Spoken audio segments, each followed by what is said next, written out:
Eh,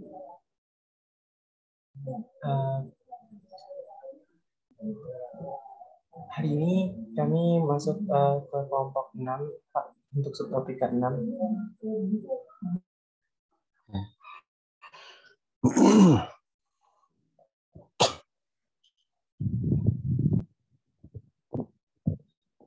Saya buka dulu pengantar.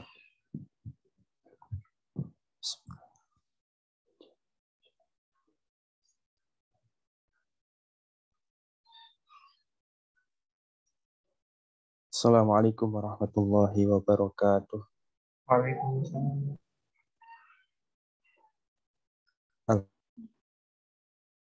Alhamdulillahilladzi alafa baina qulubina fasbahna bi ni'matihi ikhwana.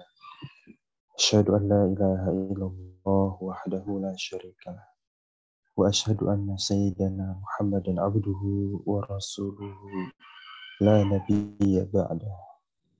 Allahumma shalli wa sallim ala sayyidina Muhammadin wa ala alihi wa sahbihi ajma'in. Amma ba'du. Qala rabbi shrah li sadri wa yassir li amri wahlul 'uqdatam min lisani yafqahu qawli. Wallahul azim. Mahasiswa mahasiswi yang saya banggakan,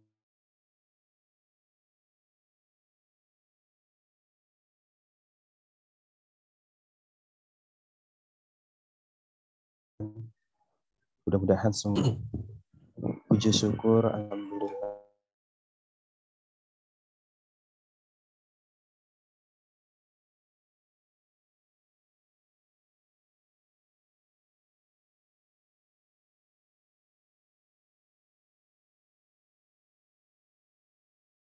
belas pertemuan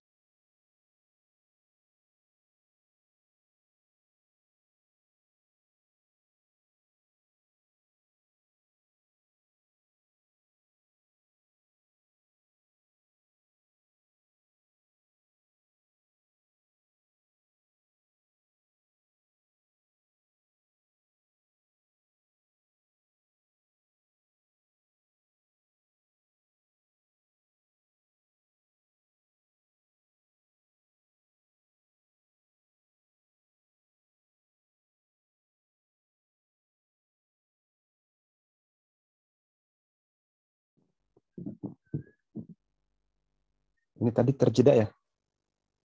Sinyal di saya kurang bagus mungkin. Iya, Pak, terputus tadi. Iya, nge-lag.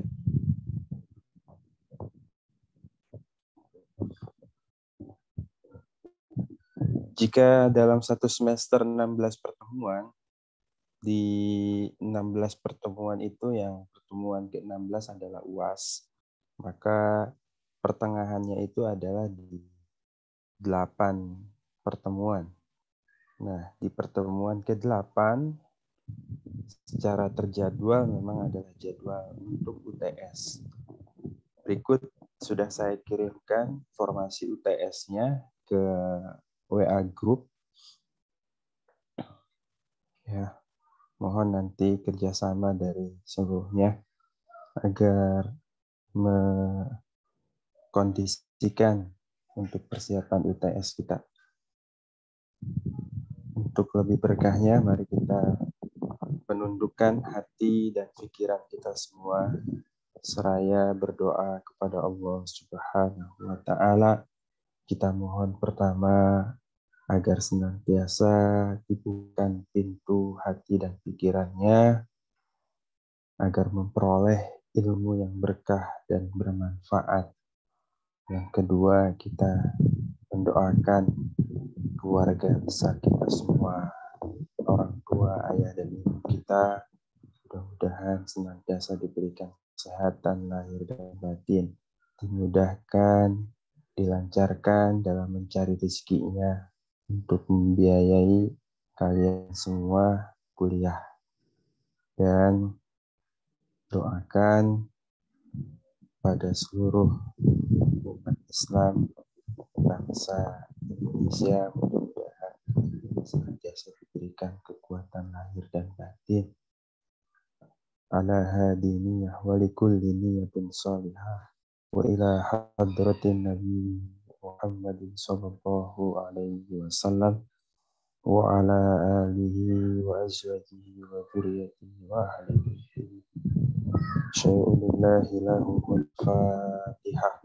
A'udzu billahi minasyaitonir rajim. Bismillahirrahmanirrahim. Alhamdulillahi rabbil alamin. Ar-Rahmanir Rahim. Maliki yaumiddin. Iyyaka na'budu wa iyyaka nasta'in. Ihdinas siratal mustaqim. Siratal ladzina an'amta 'alaihim ghairil maghdubi 'alaihim waladdallin. Ighfirli wa liwalidayya. Mari sama-sama membaca doa belajar. Bismillahirrahmanirrahim. Rabbi zidni ilman warzuqni fahman waj'alni min ibadika sholihin. Rabbi zidni ilman warzuqni fahman waj'alni min ibadika sholihin. Dilanjutkan dengan membaca sholawat asghil. Sehubungan kita telah masuk bulan Maulid ya. Tanggal berapa sekarang? Tanggal berapa Rabiul Awal? Yang tahu?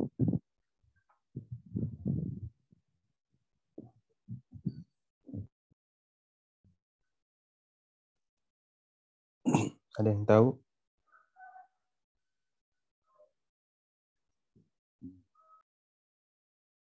Tanggal 8, Pak. Tanggal 8 Rabiul Awal. Betul. Ya. Hari ini adalah tanggal 8 Rabiul Awal.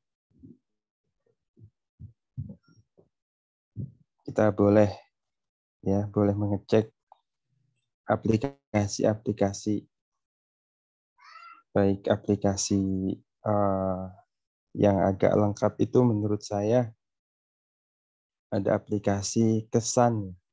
Kesan ini adalah pesan Al-Quran, aplikasi yang dibuat oleh timnya Najwa Shihab kerjasama dengan ayahnya Profesor Quraish Shihab.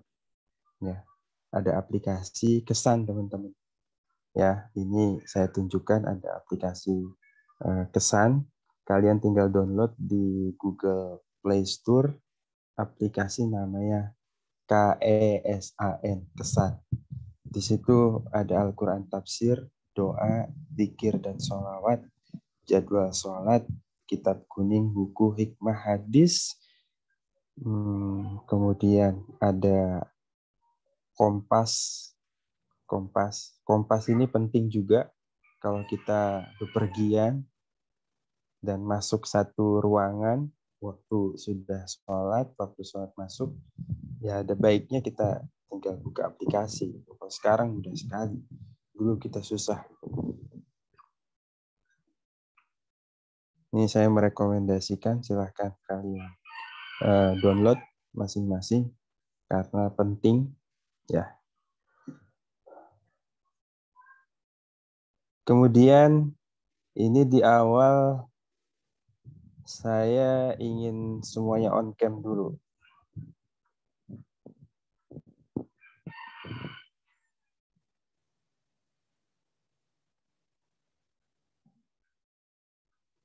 Kecuali yang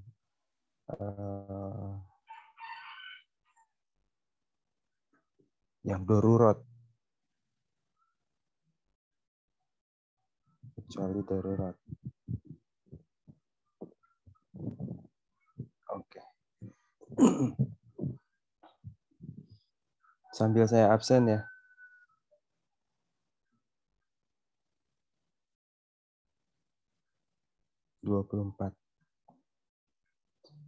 Annisa Fitriana Lupita Ningrum. Hadir, Pak. Oke, mohon semua standby.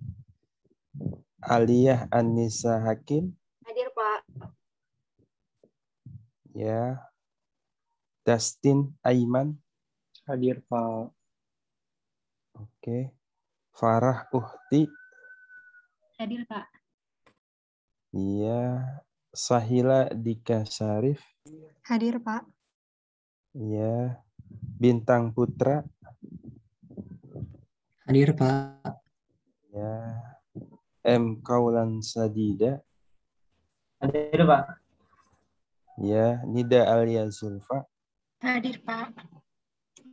Larissa Musantika. Hadir, Pak. Ahmad Afdal Razak. Hadir, Pak. Ya. Salma Nadiatus Salehah. Hadir, Pak. Ya. Vivi Veronsa. Hadir, Pak. Filzah Amira.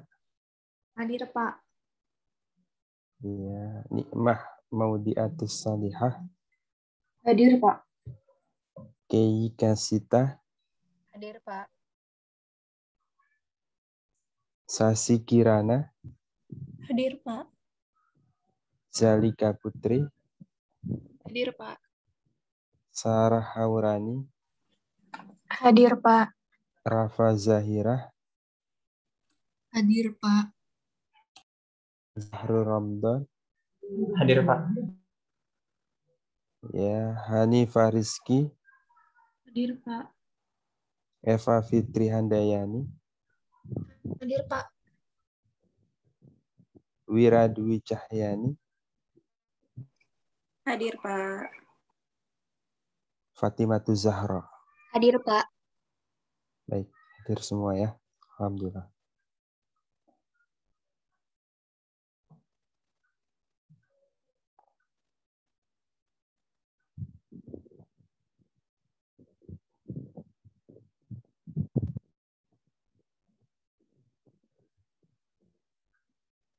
Saya mau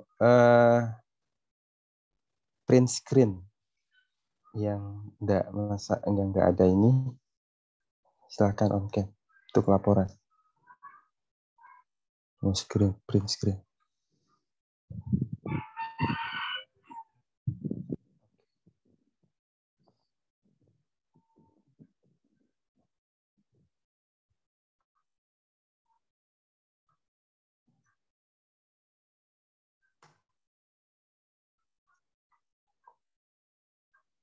Kemudian saya ingin menyampaikan terkait persiapan UTS.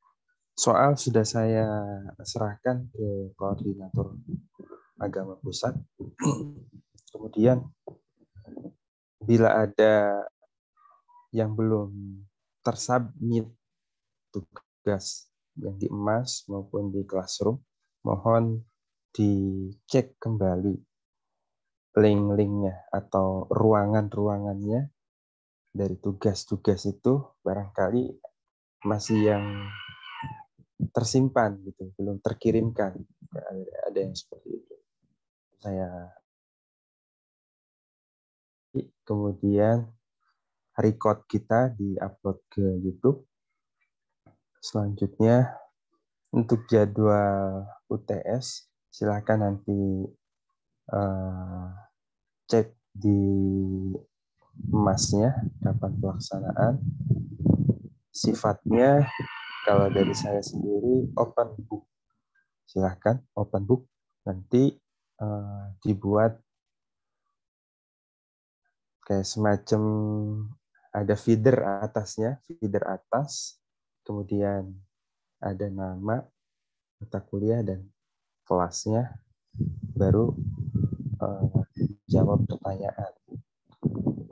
Yang jelas jawabannya karena open book jadi tidak diperkenankan copy paste ya.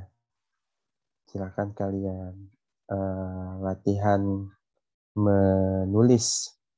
Latihan menulis itu nanti akan beda hasil daya nalar sendiri yang diterjemahkan dengan copy paste. Insya Allah teman-teman di kelas ini mampu lah semuanya ya. Kemudian di kesempatan kali ini juga saya mengingatkan bahwasannya kisi-kisi materi tidak lebih dan tidak melebar dari apa-apa yang sudah dibahas dari tiap-tiap materi dari mulai yang pertama sampai dengan materi sebelum UTS.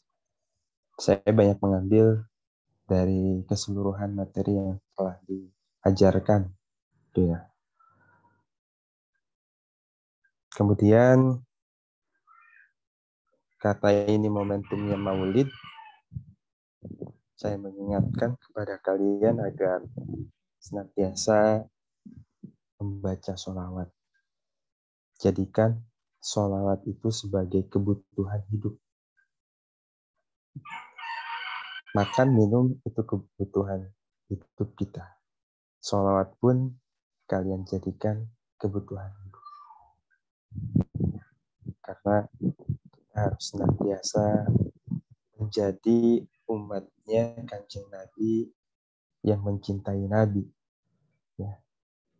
Membuktikan rasa mahabbah, rasa cinta kita ke Kanjeng Nabi dengan berbanyak sholawat agar kita diakui sebagai umatnya. Jangan kita mengaku-mengaku sebagai umat Kanjeng Nabi, tetapi dibuktikan dengan kita senantiasa membaca sholawatnya. Saya selalu ingat nasihat dari kiai saya. Kiai saya itu berpesan, di antara bekal hidup, di antara kunci-kunci kehidupan, apalagi dalam kondisi sebagaimana yang kalian ketahui saat ini. Kalau kita dalam keadaan lapang, itu pasti banyak orang yang mendekat kepada kita. Tapi keadaan lapang itu kan, dunia itu pasti berputar. Hidup itu pasti berputar roda. Baik dalam keadaan lapang maupun di kala keadaan sempit, apalagi dalam keadaan terhimpit, yang bisa menyelamatkan kita di dunia dan di akhirat melalui syafaatul kubro, bahkan syafaatul udma'iyah dari Nabi besar Muhammad Sallallahu Alaihi Wasallam. Itu harus kita yakini bahwasannya Rasulullah memberikan syafaat saat kita hari ini berada di dunia. Hari ini banyak orang yang sedang kesulitan. Sebelum pandemi saja, angka pengangguran di Indonesia sudah mencapai 10 juta jiwa angka pengangguran. Itu secara data statistik BPS 2015-16, 10 juta. 10 juta itu angka yang terlihat. Biasanya angka yang tidak terlihat, gelembungannya lebih dari itu. Di tengah-tengah bangsa yang seperti ini, nanti juga kalian akan menghadapi dunia real, kehidupan yang real, pasca studi kalian. Itu kalian butuh bekal. Antara bekal yang paling baik adalah mendekat kepada Kanjeng Nabi. Bersandar kita kepada Kanjeng Nabi. Kanjeng Nabi itu adalah panutan kita. Adalah uswah suri tauladan untuk kita. Semakin kita membanyak membaca sholawat Kanjeng Nabi, semakin Kanjeng Nabi itu akan memperhatikan kita. Sekalipun kita banyak dosa, kita banyak kealfaan, kita banyak kesalahan, tetapi melalui sholawat kepada Kanjeng Nabi, mudah-mudahan kesulitan yang seperti apapun, baik kesulitan yang kecil, apalagi kesulitan yang besar, senantiasa mendapatkan problem solving, jalan keluarnya. Ini yang saya rasakan seperti itu. Apalagi ketika sedang studi. Dulu saya ketika sedang studi, kalau susah-susah itu. Kalau susah membuat makalah, susah membuat tugas akhir dan lain sebagainya. Yang saya lakukan adalah bersandar kepada Kanjeng Nabi. Banyak baca sholawat, perbanyak baca istighfar. Nah, terkait dengan istighfar dan sholawat, ini kalian coba pelan-pelan dijadikan habit itu bacaan. Membaca istighfar. Orang yang sedang studi itu, ininya yang sedang metang-tang gitu, sedang naik ininya, intelektualnya. Terus. Tetapi hatinya siapa yang jaga? Ya. Hatinya siapa yang jaga? Nah, hati kita itu perlu diberi siraman.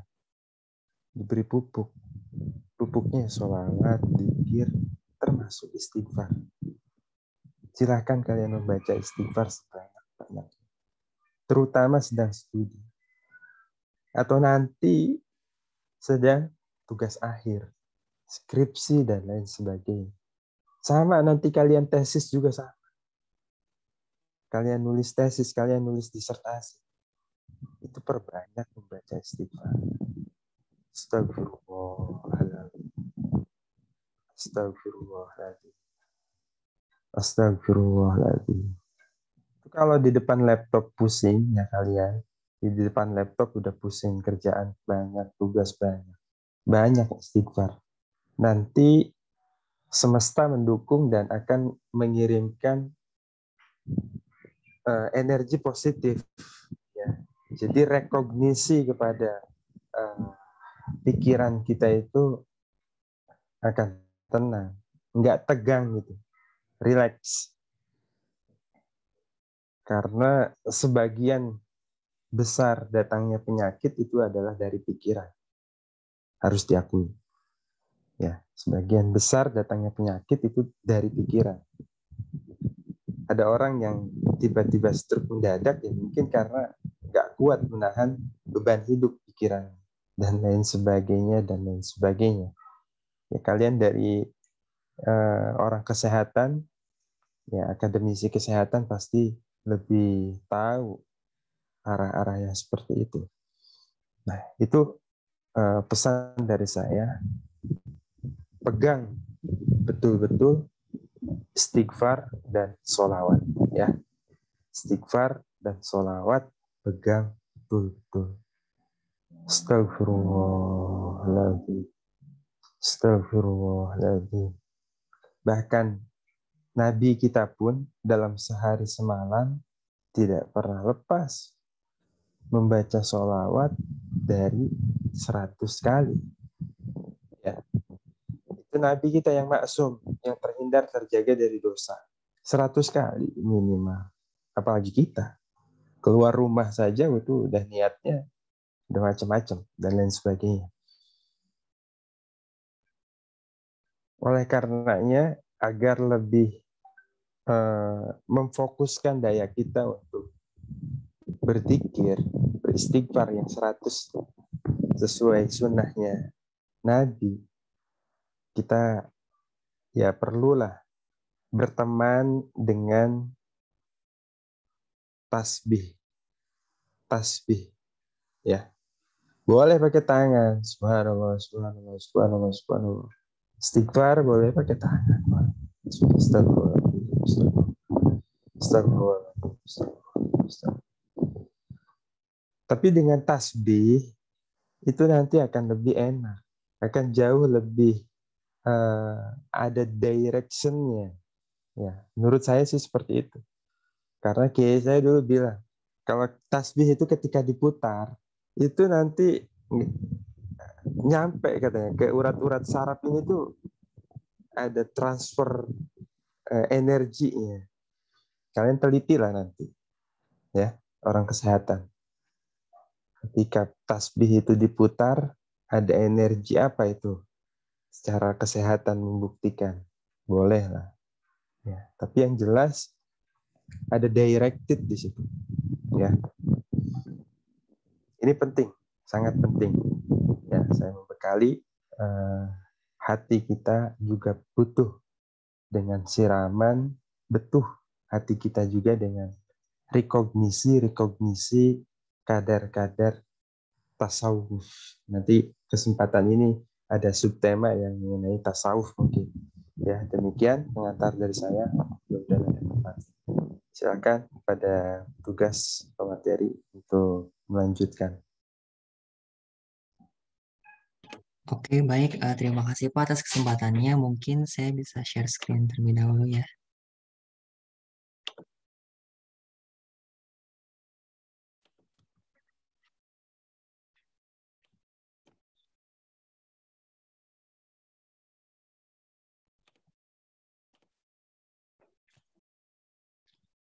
Ya, apakah sudah terlihat slideshow-nya?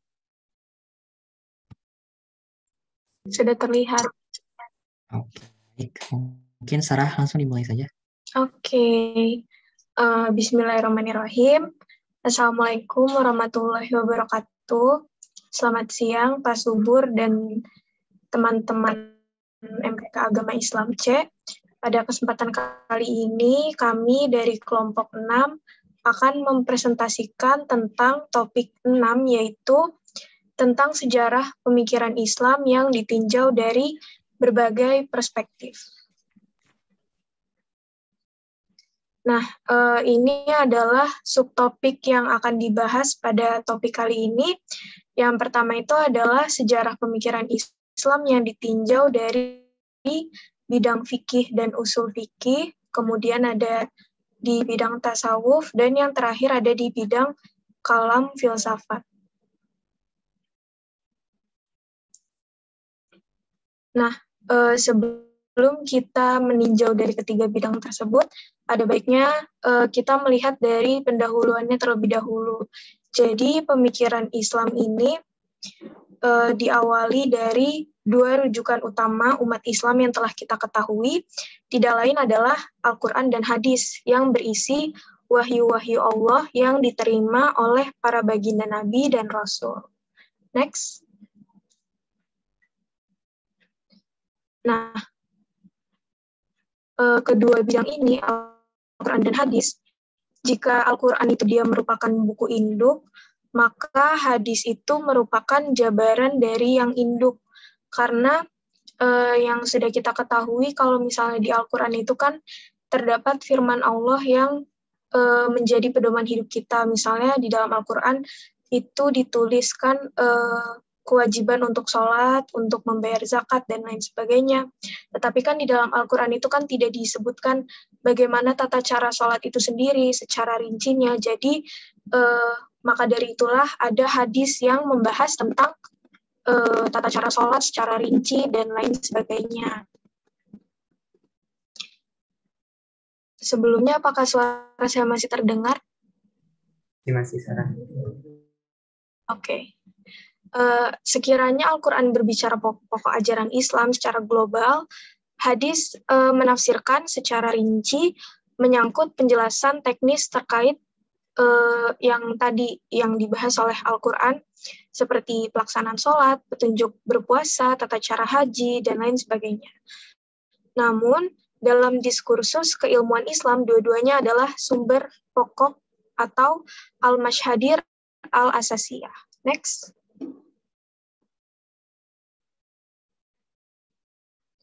Namun, teks Al-Quran dan hadis sudah berhenti bersamaan dengan wafatnya Nabi Muhammad SAW.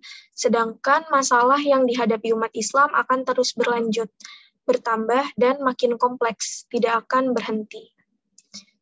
Jadi, bersamaan dengan wafatnya Nabi, kan berarti tidak ada lagi kan tambahan wahyu susulan, karena sudah tidak ada lagi yang menerima wahyu. Jadi, kita di masa kini itu menghadapi tantangan dalam pemikiran Islam, yaitu adalah bagaimana kita menafsirkan dan memahami wahyu-wahyu itu untuk kepentingan penyelesaian masalah-masalah masa kini yang melilit umat manusia. Next. Nah, berikut adalah sejarah dari kemunculan ilmu keislaman. Yang pertama itu adalah usul fikih. Usul fikih itu adalah proses produksi yang melahirkan fikih. Jadi di sini produknya itu adalah fikih, sedangkan usul fikih itu adalah metodologi yang mengantarkan kita untuk mencapai fikih. Terus kemudian yang kedua itu adalah tasawuf akhlak, yaitu penyelesaian masalah etika dan moral. Dan yang terakhir adalah kalam dan filsafat, yaitu penyelesaian soal keyakinan. Next. Yang pertama itu adalah bidang fikih dan usul fikih. Fikih secara etimologi adalah paham atau mengerti atau al-fahmi. Kemudian fikih itu secara terminologi adalah ilmu tentang hukum-hukum syara yang bersifat amaliyah dan praktis. Dan definisi lain juga mengatakan bahwa fikih adalah mengetahui hukum-hukum syara yang bersifat praktis dan diperoleh melalui jalan ijtihad. Jadi bisa kita sebutkan juga bahwa fikih itu adalah hasil dari pemahaman seorang ulama atau mujtahid terhadap dalil-dalil tafsili, yaitu Al-Quran dan hadis. Karena fikih membahas hukum yang syara, yang amaliyah, soal akidah tidak menjadi objek bahasan fikih. Jadi fikih itu tidak membahas dalil yang ijmali, melainkan dalil yang tafsili. Next. Kebenaran dari fikih itu hanya bersifat zan, karena fikih merupakan produk ijtihad para ulama, tak mencapai derajat yakin. Namun zan dalam fikih itu merupakan dugaan kuat, jadi zan itu artinya adalah dugaan yang kuat, jadi sudah mencapai 75% benar, maka ilmu fikih itu sudah mendekati kebenaran 100%. Jadi yang kebenaran itu kan Al-Quran. Dan fikih itu kan istilahnya adalah tafsir yang dilakukan oleh para ulama. Dan fikih itu dia sudah mencapai persentasenya itu 75% gitu. Jadi dengan demikian fikih tetap bisa diamalkan oleh umat Islam, terutama orang awam yang tak sanggup melakukan aktivitas ijtihad. Next. Nah, ketika di zaman Nabi SAW masih hidup, fikih itu tidak diperlukan karena Nabi sendiri merupakan sumber hukum dalam Islam. Jadi, kalau misalnya terdapat perkara-perkara di zaman Nabi masih hidup, kita masih bisa bertanya kepada Nabi gitu, karena beliau bisa merujuk pada Al-Quran atau berupa hasil penalaran Nabi sendiri, yaitu fikih al-sunnah. Sedangkan setelah Nabi wafat, kita sudah tidak ada lagi istilahnya orang untuk ditanyai gitu, karena kan semua bersumber kepada Al-Quran dan hadis gitu, dan hadis itu kan adalah apa yang Nabi katakan gitu. Jadi setelah Nabi wafat, para sahabat dan tabi'in perlu mengerahkan segala kemampuan untuk mengijtihadi sebuah persoalan. Dan karena hasil pemahaman para ulama tak sama, maka sejak era sahabat dan selanjutnya sudah mulai tuh terjadi yang namanya perselisihan pendapat hukum gitu. Jika seorang sahabat bicara A, terus ada sahabat lain bicara B gitu, karena sudah tidak ada lagi Nabi. Dan hal ini karena pada saat itu ulama juga terbagi menjadi dua golongan, yaitu yang pertama adalah ahlu al-hadis, yaitu ulama yang berasal dari Mekah atau Madinah, dan ada juga yang namanya ahlu al-ra'i, yaitu ulama Persia yang berasal dari Kufah, Basrah, dan Baghdad. Next.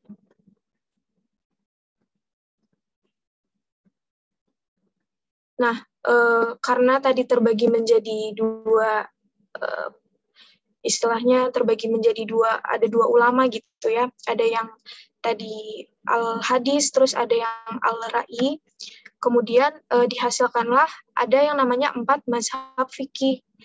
Yang pertama itu adalah Imam Abu Hanafiyah, yaitu beliau merupakan seorang ahlu al-ra'i yang dari Baghdad, dan beliau dikenal sangat hati-hati dalam menggunakan hadis. Beliau hanya menggunakan yang betul-betul diyakini sunnah yang orisinal, jadi bukan sunnah buatan. Itu beliau kemudian menghasilkan mazhab yang namanya mazhab Hanafi. Kemudian yang kedua itu adalah Imam Maliki. Imam Maliki adalah berasal dari ahlu al-hadis, kan tadi beda ya, kalau Imam Abu Hanafiyah itu beliau ahlu al-ra'yi, sedangkan Imam Maliki itu adalah ahlu al-hadis. Jadi beliau itu berasal dari Mekah dan Madinah dan memiliki karya yang populer yaitu Al-Muwatta. Kemudian yang ketiga ada Imam Syafi'i yang menghasilkan mazhab Syafi'i. Imam Syafi'i itu sepeninggalan Imam Abu Hanifah dan Imam Maliki, beliau muncul dan memadukan antara kedua metodologi. Jadi mazhab Hanafi sama mazhab Imam Maliki ini terdapat perbedaan. Kemudian ketika pada zamannya Imam Syafi'i ini sama beliau itu ilmunya digabungkan gitu. Beliau itu memadukan, jadi kan dua ulama ini kan beda ya, dia ahlu al-ra'yi dan ahlu al-hadis. Imam Syafi'i itu memadukan antara kedua metodologi tersebut. Beliau menggunakan ra'yu, tapi tak seluas wilayah ra'yu kelompok ahlu al-ra'yi. Dan juga beliau itu menggunakan hadis, tetapi ia juga punya mekanisme sendiri untuk menyeleksi hadis, termasuk bagaimana sekiranya bunyi satu hadis bertentangan dengan hadis yang lain, atau mukhtalif al-hadis. Nah, kepiawaian Imam Syafi'i ini salah satunya karena ia belajar ahlu al-hadis kepada Imam Malik dan belajar juga fikih Hanafi kepada muridnya Imam Abu Hanifah. Jadi Imam Abu Hanifah itu punya muridnya itu mengajarkan Imam Syafi'i, yaitu namanya itu Muhammad Ibnu Hasan Asy-Syaibani. Kemudian Imam Syafi'i dia tidak berguru langsung kepada Imam Abu Hanifah karena Imam Abu Hanifah itu telah meninggal dunia sejak Imam Syafi'i baru lahir gitu. Jadi tidak sempat bertemu, maka Imam Syafi'i itu tadi beliau berguru kepada muridnya gitu akhirnya. Nah, kemudian kealiman Imam Syafi'i dalam perkembangannya di bidang hadis diwarisi salah satu muridnya. Nah, muridnya Imam Syafi'i ini itulah yang bernama Imam Ahmad Ibnu Hambali, yang akhirnya beliau membuat mazhab yang bernama mazhab Hambali. 4 mazhab fikih inilah yang sekarang menjadi acuan umat Islam yang kemudian tersebar di berbagai dunia.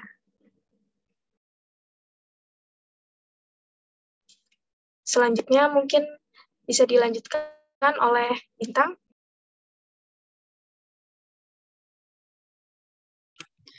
Ya, baik. Mungkin di Indonesia sendiri, bidang fikih, usul fikih ini, sejumlah ormas Islam tradisional ini cukup konsisten ya dalam bermazhab, merujuk kepada mazhab Syafi'i. Seperti yang terlihat pada NU atau Nahdlatul Ulama yang menyatakan bahwa bermazhab pada salah satu dari 4 mazhab tersebut. Nah, kaidah yang cukup populer atau adgiyum yakni al-muhafazahah ala al-qadim al-solih wa al-ahzu bi al-jadid al-aslah, yakni memelihara yang lama, yang baik, dan mengambil yang baru, yang lebih baik. Nah, selanjutnya untuk bidang tasawuf sendiri, jadi kenapa sih term tasawuf ini sangat di zaman modern ini sangat digandrungi ya. Nah, karena seiring berjalannya waktu bahwa terdapat masalah-masalah yang dapat menimbulkan stres seperti itu, yang dapat disembuhkan itu dengan cara bertasawuf. Nah, oleh karena itu terdapat berbagai tempat-tempat ordo seperti tarekat yang berkembang pesat di Indonesia. Nah, tarekat ini tuh berkembang dari cabang yang lahir dari Timur Tengah. Nah, bidang tasawuf sendiri ini secara sederhana berarti tazkiyatun nafs, yang artinya memberikan jiwa dan hati. Oleh karena itu, tasawuf ini, kesucian jiwa dan kejernihan hati lahir batin manusia ini sangat dipengaruhi oleh tasawuf ini. Nah, sebenarnya tasawuf ini tuh sudah ada semenjak permulaan Islam. Dipraktekkan oleh orang-orang pertama yang mengikuti keilmuan Islam. Nah, oleh karena itu, kata tasawuf ini belum populer menjadi bahasa keseharian, terlebih menjadi sebuah ilmu pengetahuan. Namun, sejak dini Al-Quran ini sudah terdapat hal yang merujuk atau sudah berbicara secara lantang tentang tasawuf. Nah, ini merupakan beberapa firman Allah itu yang menjadi rujukannya. Pertama ada di surat At-Taubah ayat 112. Kemudian surat Yunus ayat 7 sampai 8. Mungkin saya bacakan yang At-Taubah kali ya. Mereka itu adalah orang-orang yang bertaubat, yang beribadah, yang memuji Allah, yang melawat, yang ruku, yang sujud, yang menyuruh berbuat ma'ruf, dan mencegah berbuat mungkar, dan yang memelihara hukum-hukum Allah, dan gembirakanlah orang-orang mukmin itu. Nah, selanjutnya ada surat Al-Sajdah dari ayat 15 sampai 16 yang artinya sesungguhnya orang-orang yang beriman dengan ayat-ayat kami adalah orang-orang yang apabila diperingatkan dengan ayat-ayat kami, mereka menyungkur sujud dan bertasbih serta memuji Tuhannya. Sedang mereka tidak menyombongkan diri, lambung mereka jauh dari tempat tidurnya, sedang mereka berdoa kepada Tuhannya dengan rasa takut dan harap, dan mereka menafkahkan sebagian dari rezeki yang kami berikan kepada mereka. Selanjutnya ada surat Al-Hadid ayat 20 dan surat An-Nazi'at dari ayat 37 sampai 41. Buat Al-Hadid, ketahuilah bahwa sesungguhnya kehidupan dunia itu hanyalah permainan dan sesuatu yang melalaikan perhiasan dan bermegah-megahan antara kamu serta berbangga-banggaan tentang banyaknya harta dan anak. Nah, bisa disimpulkan dari Al-Hadid ini bahwa secara tidak langsung tasawuf ini merupakan sikap untuk tanda kutip meninggalkan hal-hal duniawi dan lebih fokus untuk eh, apa ya, mengurusi dunia di akhirat. Tapi bukan berarti meninggalkan urusan duniawi begitu saja ya. Nah, selanjutnya ada surat Al-Ala ayat 14 sampai 17. Selanjutnya juga ada surat Al-Fajr dari ayat 17 sampai 20. Nah, dari beberapa ini terdapat cara para teolog Islam mendefinisikan Allah yang satu. Nah, karena dalam Al-Quran itu Allah adalah zat yang tak terbatas, sehingga tak bisa dijangkau oleh manusia yang serba terbatas. Nah, tapi sebagai manusia yang sebagai makhluk terus berpikir, terus memikirkan tentang siapa dirinya, berujung kepada memikirkan siapa sih yang menciptakan manusia itu, seperti bagaimana manusia hadir ke bumi, bagaimana kehidupan setelah kematian. Nah, untuk menjawab pikiran-pikiran tersebut, pikiran-pikiran seperti manusia hadir ke bumi, para ulama ini mengkombinasikan penjelasan wahyu yang diterima dan juga akal yang sudah manusia miliki. Nah, Al-Quran bukan hanya meminta untuk merujuk kepada kitab suci, melainkan juga pada pengerahan akal budi manusia. Jadi bisa disimpulkan bahwa filsafat ini merupakan pengkombinasian penjelasan wahyu dan akal dikarenakan merujuk pada Al-Quran bahwa jika memikirkan sesuatu ini tidak hanya merujuk kepada Al-Quran saja, tetapi akal budi manusia juga tetap digunakan. Nah, ada dua teori filsafat yang terkenal. Pertama ada teologi wasil. Teologi wasil ini dikembangkan oleh Abu Al-Hudzail Al-Alaf. Nah, yang menyatakan bahwa akal manusia ini masih cukup kuat untuk mengetahui adanya Tuhan dan mengetahui kewajiban berterima kasih kepada Tuhan. Ia juga membawa paham al-salah al-salah wal al-salah, yaitu Tuhan mewujudkan yang baik, bahkan yang terbaik untuk kemaslahatan manusia. Nah, baginya Tuhan ini berkuasa melalui kekuasaan, dan kekuasaan itu adalah esensinya. Inna Allah qadir bid qudratin wa qudratuhu zatuhu. Selanjutnya ada teologi Mu'tazilah. Nah, teologi ini mengandalkan kemampuan akal untuk memahami wahyu Tuhan dan menemukan itu. Kemudian dikembangkan oleh generasi selanjutnya. Tokoh yang menemukan teologi Mu'tazilah ini adalah bukan.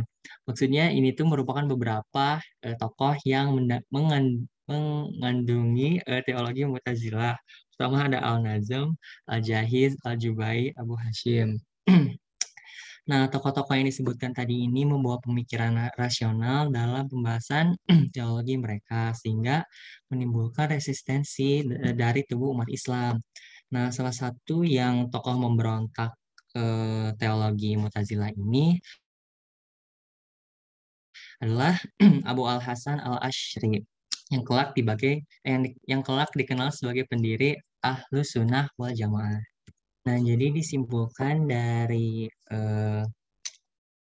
pembahasan tadi bahwa buku-buku filsafat Islam ini masih dibaca dan dikaji di sebagian lembaga pendidikan Islam hingga sekarang. Oleh karena itu, kita sebagai pelajar dan khususnya umat muslim ini berharap bisa mengembangkan dan memperbaharui secara signifikan di bidang filsafat Islam.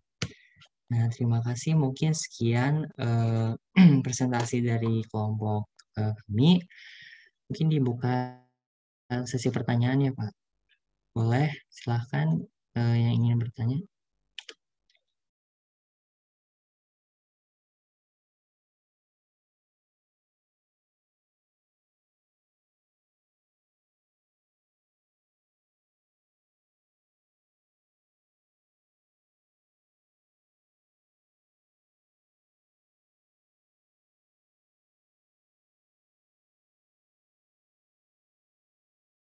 Ya, mungkin boleh, silakan Hanifah. Oke, terima kasih atas materinya tadi sudah jelaskan. Saya mau tanya, tadi kan sempat disinggung ya kayak tentang tokoh yang menolak Mu'tazilah, Abu Al-Hasan ya, Abu Al-Hasan Al-Asy'ari itu. Nah itu apakah pengaruh teologinya itu sangat berdampak di Indonesia? Terus juga gimana terbentuknya mazhab Ahlus Sunnah wal Jamaah? Gitu aja. Terima kasih. Oke, baik. Terima kasih Hanifah atas pertanyaannya. Mungkin bisa di lower hand. Lanjut kepada Dustin. Silahkan on mic. Terima kasih untuk pemaparannya, Pak. Ini saya mau menanyakan, kan ada beberapa teologi ya tadi yang dipaparkan. Itu antara ya teologinya sendiri itu ada yang lebih bagus kayak gitu atau yang kayak ya lebih bagus aja sih, maksudnya ya kayak yang kita seharusnya ngikutin atau kayak terserah orangnya sendiri. Oke, mungkin Dustin nanya apakah ada teori selain itu, teologi selain itu, dan kalau ada yang lebih bagus, mungkin seperti itu ya Dustin. Atau ya itu juga sama yang diantara yang dipaparkan itu ada yang kayak lebih bagus dan ada yang seharusnya kita ngikutin salah satunya gimana? Oke, mungkin tidak ada yang bagus, tapi lebih ke yang dipahami oleh masyarakat Indonesia paling ya, Dustin. Oh, jadi menurut preferensi sendiri gitu ya? Iya, nanti oke, terima kasih atas jawabannya. Nanti kita diskusi yang terlebih dahulu ya, Dustin. Oke, lanjut Oke, terima ke kasih. Alia. Sama-sama. Terima kasih atas paparan dan kesempatan bertanyanya. Aku mau nanya terkait yang kan tadi ada 4 mazhab fikih ya. Iya. Terus kalau nggak salah Indonesia tuh yang lebih bermazhab Imam Syafi'i kan ya? Iya. Nah itu kenapa lebih bermazhab Imam Syafi'i? Terus kayak negara-negara lain tuh kayak Indonesia juga nggak sih kayak lebih cenderung bermazhab ke yang satu doang gitu atau kayak gimana? Oke, baik. Terima kasih atas pertanyaannya. Oke, mungkin 4 pertanyaan dulu kali ya, Afdal terakhir. Oke, silahkan on mic Afdal. Mau nanya, kan kayak misalkan kita kan di Indonesia mazhabnya Syafi'i. Itu misalkan kita berangkat umroh nih, kan di Saudi beda nih mazhabnya. Itu tuh hukumnya apa sih? Boleh nggak kita pindah mazhab kayak gitu? Habis itu selain dari kondisi itu boleh nggak selain dari kondisi terdesak hukumnya apa? Kasih. Sama-sama. Mungkin dicukupkan dulu ya sesi pertanyaannya, kita diskusikan terlebih dahulu. Oke, terima kasih.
Ya mungkin saya izin menjawab pertanyaannya Hanifah ya.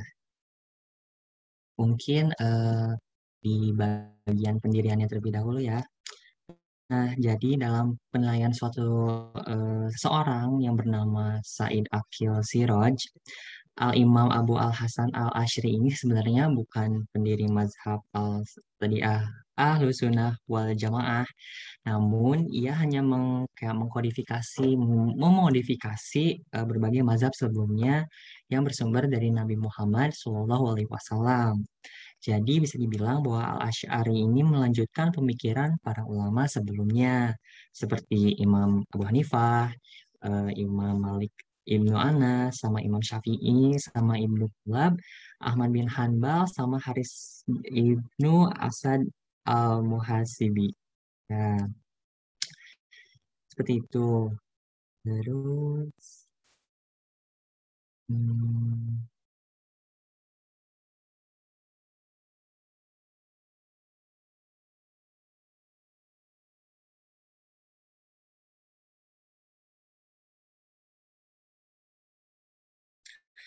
nah, Imam Al-Asy'ari ini mengacu pada nilai-nilai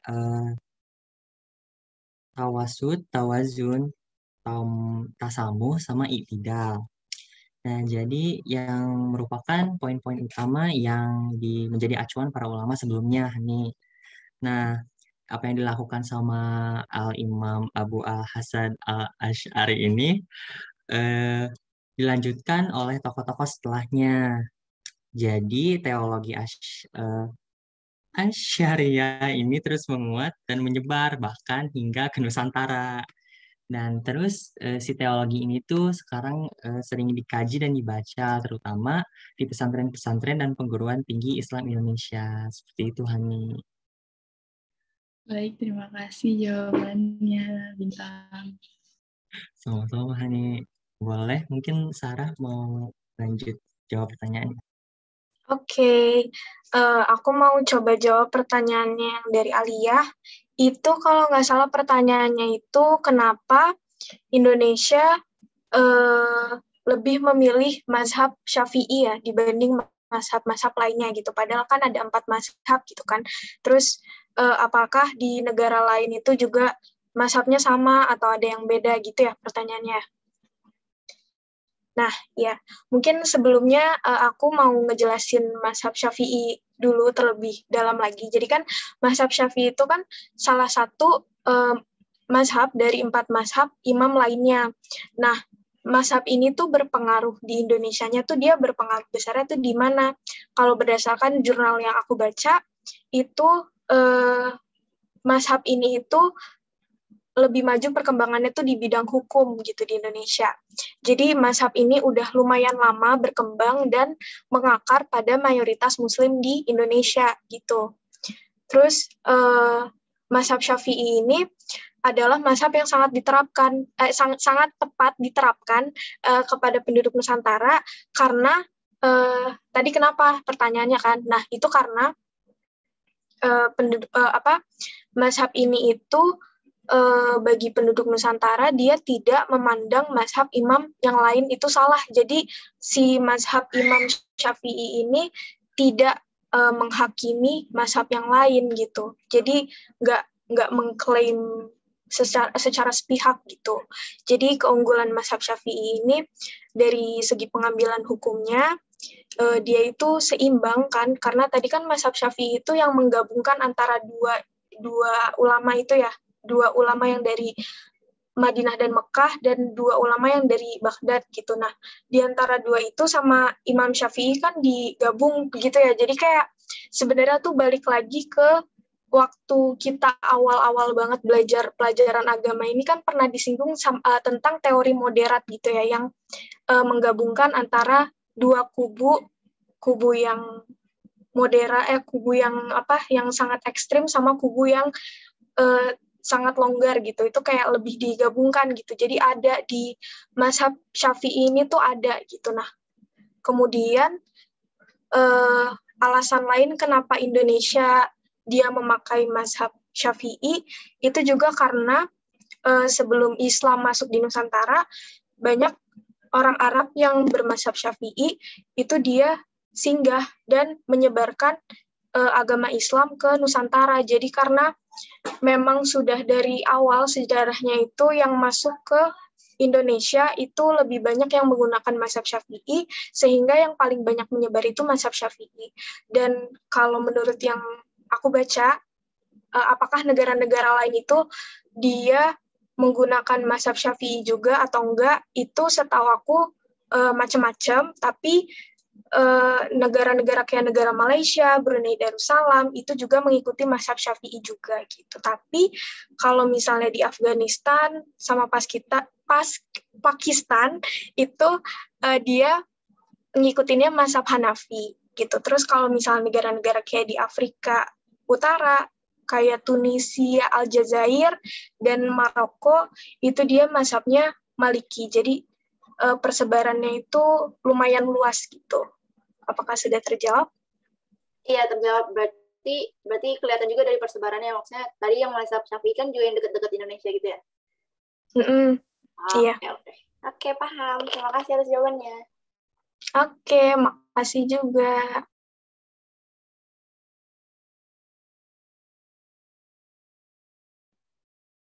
Terus mungkin sama satu lagi aku juga mau coba jawab pertanyaannya Afdal yang sebenarnya tuh kita boleh nggak sih berganti mazhab gitu. Jadi kan di Indonesia kan mazhab yang dipakai mazhab Syafi'i. Terus boleh nggak kalau misalnya kita pakai mazhab yang lain. Jadi kita balik lagi ke pengertian awal dari mazhab itu sendiri. Mazhab itu kan adalah buah dari pemikiran keempat ulama yang tadi kan, ada Imam Hanafi, ada Imam Hambali, terus Imam Syafi'i. Terus, nah dari keempat itu kan pemikiran ulama ya. Jadi sebenarnya sah-sah aja kalau misalnya kita mau berpindah mazhab gitu, karena kan mazhab itu intinya adalah pemikiran, buah dari pemikiran ulama gitu.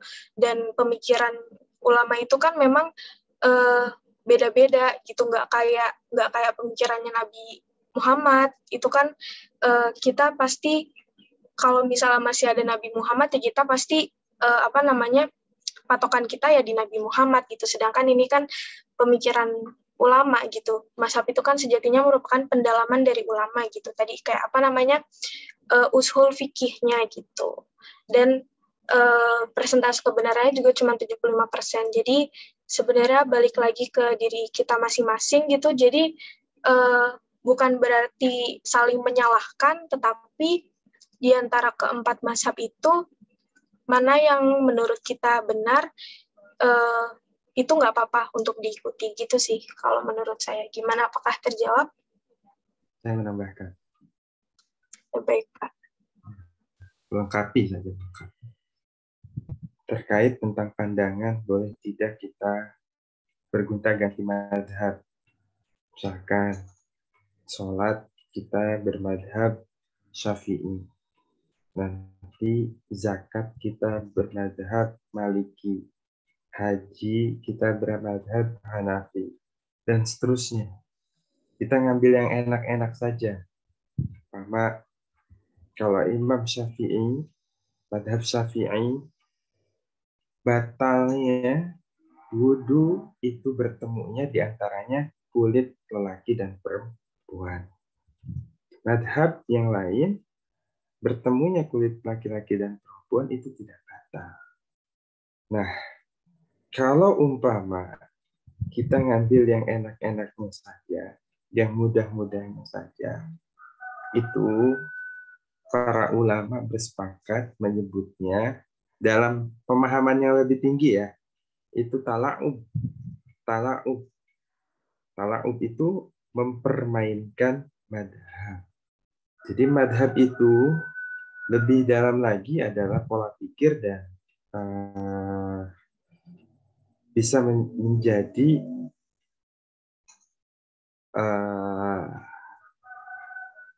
peta begitu, peta jalan kita untuk melakukan syariat Islam, terutama hal-hal yang berbau syariat. Oleh karenanya Bukan berarti kita fanatisme terhadap satu madhab. Itu yang tidak boleh. Taklid terhadap satu madhab itu tidak boleh. Ya, tadi betul di jawabannya. Boleh kita berprinsip terhadap satu madhab, akan tetapi kita tidak boleh truth claim, klaim kebenaran madhab kita yang paling benar, dan seterusnya, dan seterusnya. Perlu kita ketahui bahwasannya mengenai madhab ini, di perguruan tinggi keagamaan Islam, itu menjadi satu program studi tersendiri, yang namanya program studi perbandingan madhab dan hukum, ada di Fakultas Syariah. Kalau sudah menjadi satu program studi tersendiri, program studi PMH, program perbandingan madhab dan hukum, itu berarti seperti kalian hari ini berada di program studi Kesmas misalkan, itu ada prodi gizi, prodi ini, dan lain sebagainya. Di prodi gizi, misalkan di prodi kesehatan masyarakat, kalian membahas detail masalah sampai ke akar-akarnya. Sama. Begitu berada di program studi perbandingan madhab dan hukum, di sana akan dibahas secara detail dan sedetail-detail. Oleh karenanya, hari ini itu kita itu tahapannya ittiba, ya, ittiba sebagai pengikut. Karena apa? Satu prodi aja kita berada di satu prodi dan ahli expert di dalam prodi tersebut, itu sudah habis waktu kita untuk mempelajari, untuk jadi expert ya, mempelajari bidang-bidang yang lainnya. Ini berada di Fakultas Syariah di prodi PMH, program perbandingan madhab dan hukum. Nah, nanti kalau kalian ingin menjadi expert dalam bidang Al-Quran, itu sendiri prodinya, program ilmu Al-Quran dan tafsir. Kalau kamu ingin menjadi expert dalam ilmu hadis, ada program sendiri, program studi ilmu hadis. Sama semuanya, dari mulai prodi S1, 2, dan S3. Oleh karenanya, mohon maaf kepada teman-teman, hari ini klaim kebenaran terhadap satu kelompok, sekte, dan lain sebagainya, itu perlu kalian tabayun, perlu kalian klarifikasi kembali.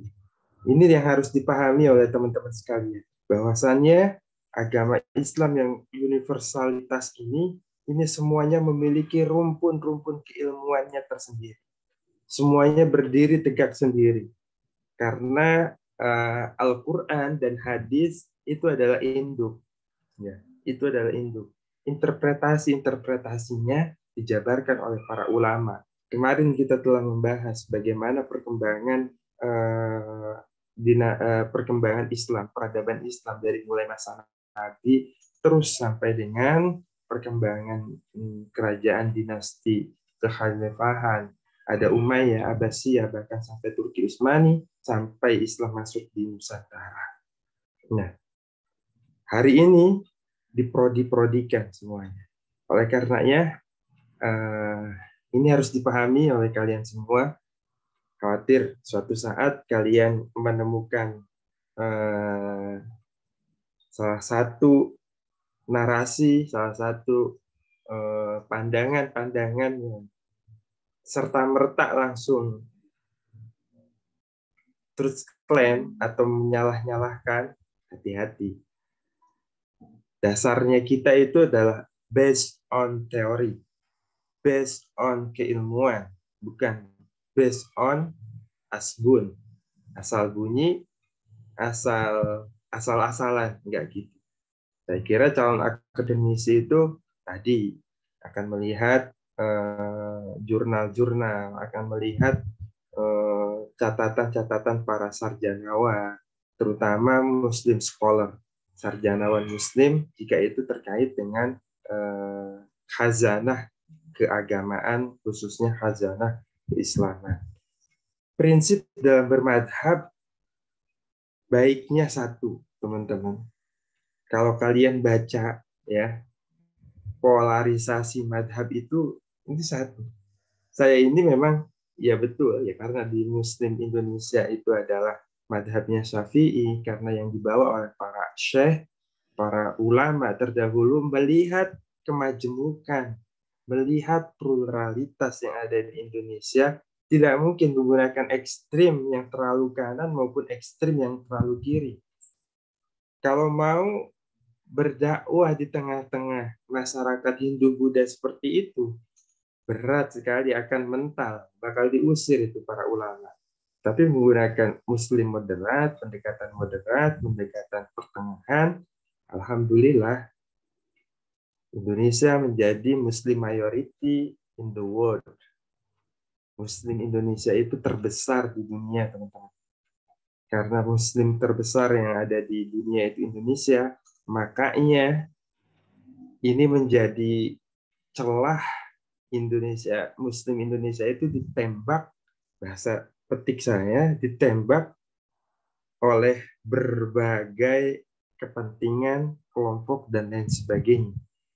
Cara menggoyahkan Indonesia nggak bisa dengan berperang, nggak bisa dengan ini. Tapi ya teori untuk mecah belah itu kan bisa teori internal, biasa teori eksternal. Eksternal dihajar, internal dihajar.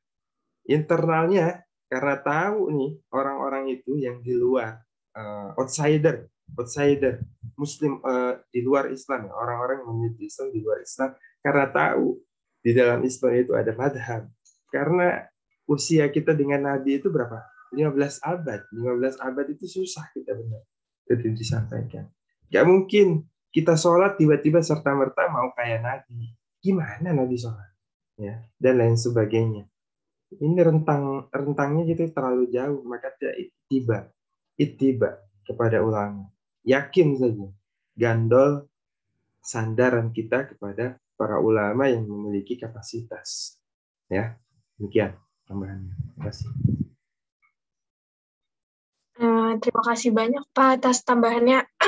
Mungkin tadi sedikit menambahkan juga ya, saya tadi lupa nge-mention kalau mungkin kalau misalnya ada terdapat perdebatan lagi gitu ya, maksudnya di antara mazhab-mazhab yang diyakini itu, mungkin kembali lagi juga kepada Al-Quran gitu ya Pak? Iya.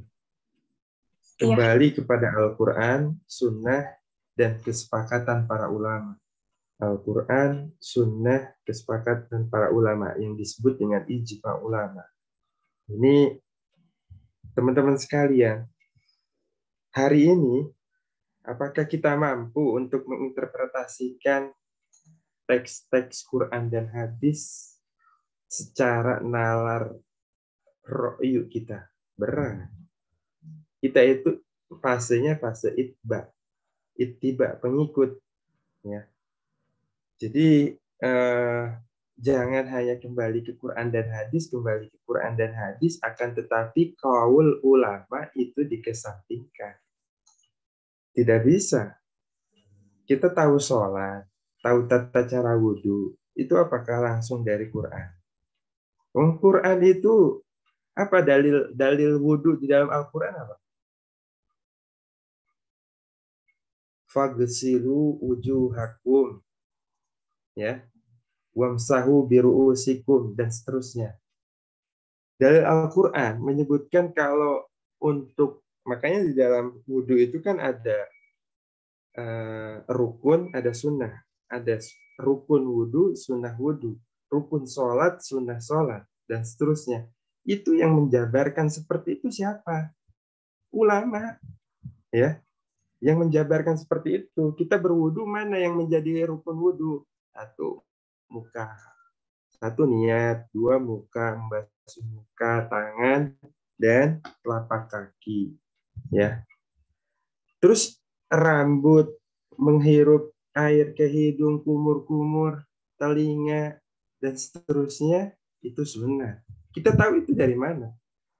Dari interpretasinya para ulama. Jangan menghilangkan lagi jasa ulama. Jangan menghilangkan. Kita tahu keilmuan Islam dari para ulama. Demikian. Terima kasih banyak Pak atas tambahannya.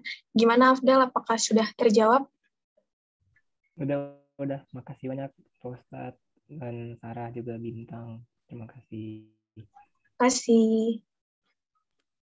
Oke, Sarah, mungkin tadi ada satu pertanyaan lagi ya dari Dustin.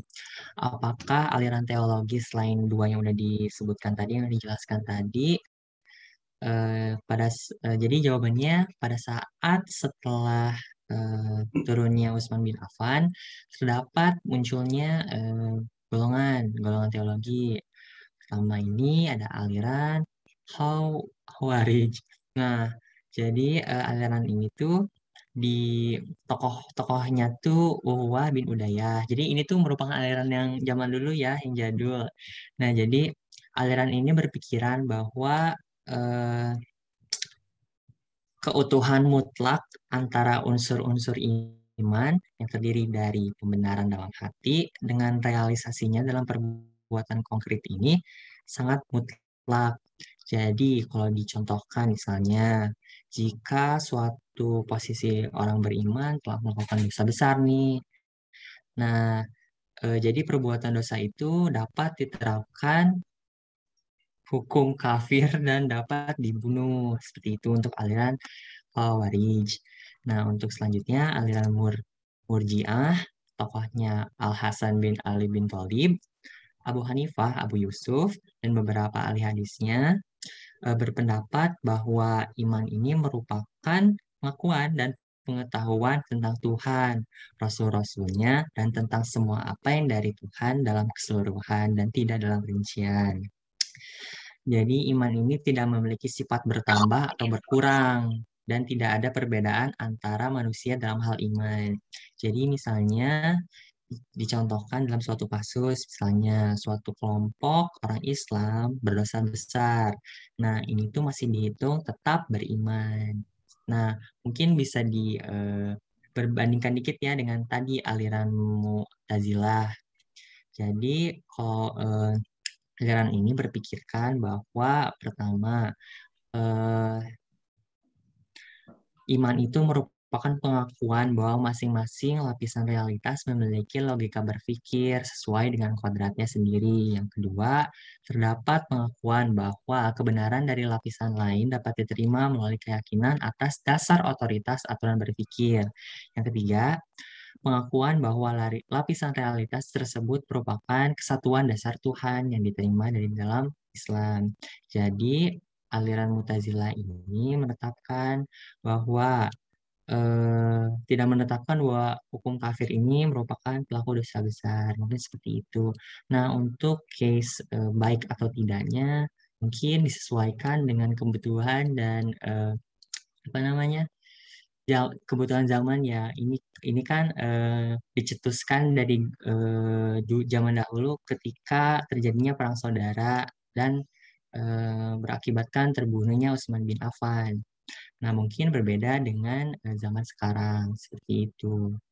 Mungkin Dustin bagaimana? Oke, terima kasih.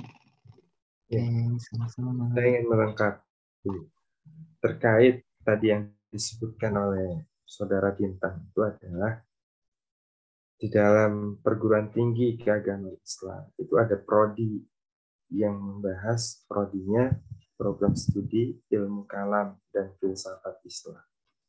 Nah, di sana dikupas tuntas ya terkait tentang sekte-sekte di dalam beragama. Ya, sekte-sekte beragama. Jangan dikira sekte-sekte beragama itu hanya di dalam Islam saja. Ya. Ini di-record ya. Di-record ya? Ya, Pak. Di-record, Pak. Saya kalau berbicara FKUB, Forum Kerukunan Umat Beragama, ini ya. Karena ini forum khusus ya, nggak apa-apa ya. Bukan forum umum. Bisa pause dulu nggak? Ada apa, Pak? Kenapa? Ya? Mau di pause dulu ya, Pak? Iya, di pause dulu aja. Nanti kan ada di uploadnya. Di pause dulu.